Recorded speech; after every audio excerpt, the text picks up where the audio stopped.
साल नारी शकीला सोलंगी खे अगवा करे विया। इलाइक़े जे बासर धुरियुनि जे मुताक़लत ते इल्ज़ाम हेठि आयल जवाबदारनि अगवा कयल नारी माइटनि खे वापसि कई।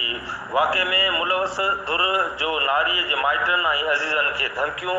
नारीअ जे माइटनि जो जवाबदारनि ख़िलाफ़ एहतिजाज। पुलिस जवाबदारनि ख़िलाफ़ कार्रवाई करे असांखे तहफ़ुज़ फराहम करे।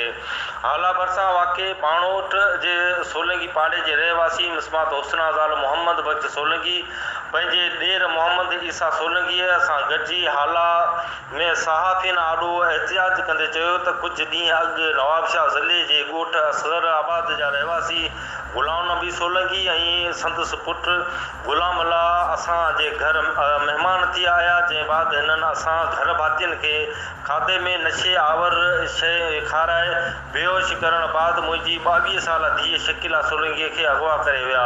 मुंहिंजी धीअ जे अगवा में मुलवस जवाबदारनि ख़िलाफ़ ڀاڻوٺ थाणे ते दाख़िल फ़रियाद तोड़े बासर धुरियुनि खे ॾिनल वाक़े जी शिकायत खां पोइ अगवा थियल मुंहिंजी धीअ मूंखे वापसि मिली वई आहे। पर जवाबदार गुलाम अला संदस पीउ गुलाम नबी ऐं संदस अज़ीज़ नवाज़ पुटु मुहर्रम गुलाम अली पुटु गुलाम हुसैन अकबर पुटु गुलाम हुसैन ऐं कादू माछी असांखे जानी माली नुक़सान जूं धमकियूं ऐं ॿीहर घरनि ते चढ़ाइयूं करे मुंहिंजी धीउ शकीला खे अगवा करणु चाहिनि था। हिन ॿुधायो त जवाबदार असांखे बोहिश करे मुंहिंजी धीअ खे अगवा करण समेत घर में रखियल रोक रक़म 50,000 कैश शनाख़ती कार्ड तोड़े बेनज़ीर कार्ड पिणु चोरी करे विया, जेके पिणु अञा ताईं असांखे वापसि न कया अथनि।